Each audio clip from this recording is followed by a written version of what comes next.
let's get started by practicing how to utilize the IAM service to create users within AWS.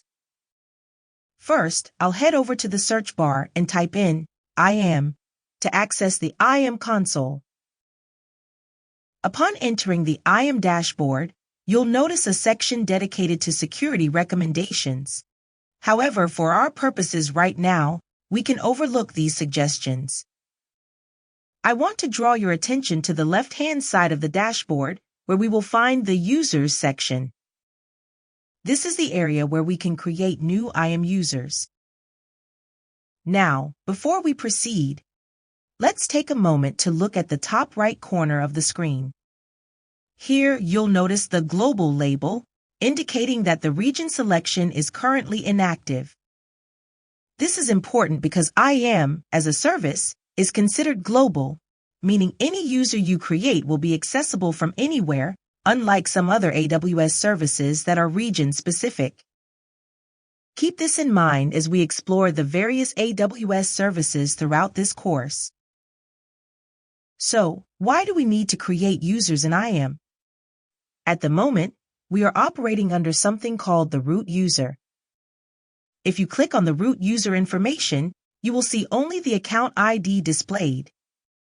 Utilizing the root account is not recommended for regular tasks due to security considerations.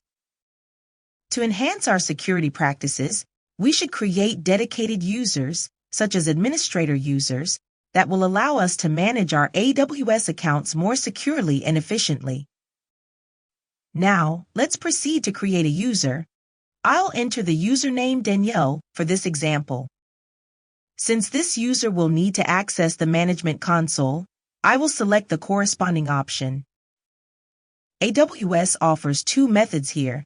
We can either use the recommended identity center or create a traditional IAM user. For this tutorial, I'll go with the second option because it is more straightforward, and from a certification exam point of view, this is the approach you need to be well acquainted with. Rest assured, this choice will not hinder your learning experience. After selecting to create an IAM user, we need to set the user's password. If I were creating a user other than myself, I would typically opt for an auto-generated password and enable the setting that requires the user to change their password upon their first login. However, since I'm setting this up for myself, I will generate a custom password and deselect the option for a mandatory password change on the next sign-in. This personalized approach ensures I have easy access while maintaining a level of security reflective of best practices. As we continue, keep reflecting on these principles as they are vital for effective account management within AWS. Let's move forward by clicking on the Next button. At this stage, we need to establish permissions for the user we're creating.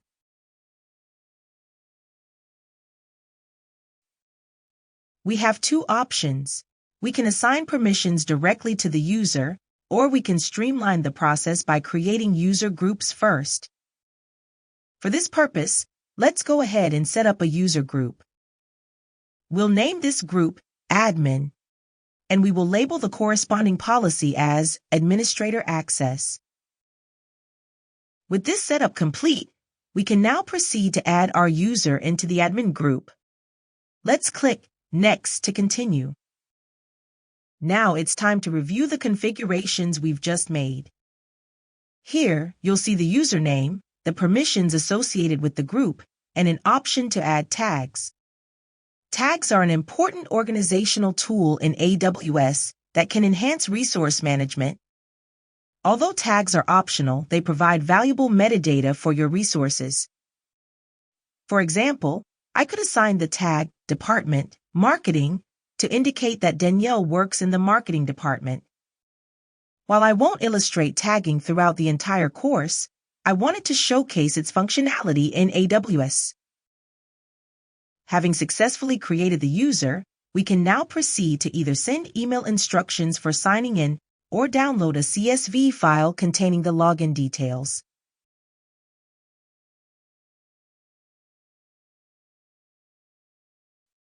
But before that, let's take a step back and review our user list. Here, we see our user list displayed along with the user groups we've created. Clicking to the left side under User Groups reveals our admin group. If we take a closer look at the admin group, we'll find that it currently contains one user, Danielle. Examining the permissions for the admin group, we note that it has the administrator access policy linked to it. When we view the user profile for Danielle, we notice that she also has administrator access. However, it's essential to understand that this permission hasn't been assigned directly to her. Instead, she has inherited these permissions through her association with the admin group. This illustrates one of the key advantages of using groups for managing permissions. It simplifies the administration process, making it more efficient to handle permissions for multiple users simultaneously. Now, let's head back to the dashboard, where we aim to sign in with our user, Danielle. First, we need to check our AWS account settings, which provide an account ID and a sign-in URL. One noteworthy feature is that you have the option to customize your sign-in URL by creating what's known as an account alias. This customization not only makes it easier for users to remember their sign-in details, but also enhances accessibility when navigating to your AWS account. Now, let's move on to how to set up an account alias and its advantages. In this tutorial, we're going to explore how to create an alias for your AWS account to streamline your login process. The alias can be anything you choose, but remember that it must be unique, meaning no one else can have the same alias. For demonstration purposes, I'll select a specific alias that's appropriate for my needs. Once we've established our alias, we can utilize it to simplify our sign-in URL. This creates a more user-friendly link that is easier to remember and access. Now, moving on to the login process. When it comes to signing in with my Danielle account, you have two options. You can either use the same browser window or opt for a new private/incognito window. The advantage of using a private window is that it allows you to have both accounts open side by side in your browser. If you choose not to use a private window, that's perfectly fine, but be aware that if you sign into your Danielle account in the window on the right, you might automatically get logged out of the root account on the left. This is a key difference to keep in mind. To effectively manage both accounts simultaneously, your root user on the left and your IAM user on the right, I recommend using a private browser window. Major browsers like Chrome, Firefox, and Safari all offer this functionality. By doing this, you can easily manage multiple sessions without any interference. Next, let's paste the sign-in URL into our private window. You'll notice that we are given the option to sign in as an IAM user, and this moment is essential because it brings us to the sign-in selection page. Here you'll see two options: sign in as a root user or as an IAM user. To proceed as an IAM user, copy either your account ID or the unique account alias that you've created. This information will bring you to the proper login page tailored for IAM users. For my account, I'll be entering the IAM username, which is Danielle, along with the password I set up previously. After entering my credentials, I click Sign In. Now, take a moment to observe the top right corner of your browser window. You should see your account information displayed. As an IAM user, it will show your IAM username along with the account ID. In contrast, if you look at the top right corner of the left window, where the root account is logged in, you'll only see the account ID displayed. This distinction is crucial for understanding which account you are currently accessing. At this point, we have successfully logged into the root account on the left side of the screen through a standard window, while also being logged into the IAM user account on the right side in a private window. It's important to emphasize the need to securely manage your root account credentials and administrator login information.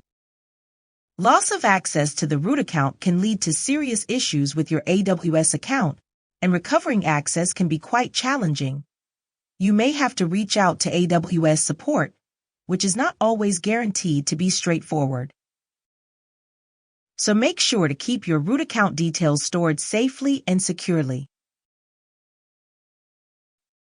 If you run into any difficulties, unfortunately, I won't be able to assist you further. Thank you for joining this session on managing AWS accounts effectively. I hope these tips enhance your user experience. As we dive into this course, it's important to consider the best practices for using your AWS account. I highly recommend utilizing your IAM user rather than your root user for everyday tasks. This is a standard best practice in the industry which helps to enhance security and manageability within your AWS environment. Occasionally, you may notice that I switch between using the root user and an IAM user during our tutorials. While this may seem confusing at times, I assure you that I'll clarify when you should use the root account versus when to operate under your IAM user. Understanding these contexts is crucial for maintaining good security hygiene, especially in production environments. Please ensure you have both windows open as we proceed. This will allow you to follow along seamlessly with the demonstrations we will conduct. Each step is designed to reinforce your learning, and I look forward to seeing you in the next lecture where we will explore more advanced topics together.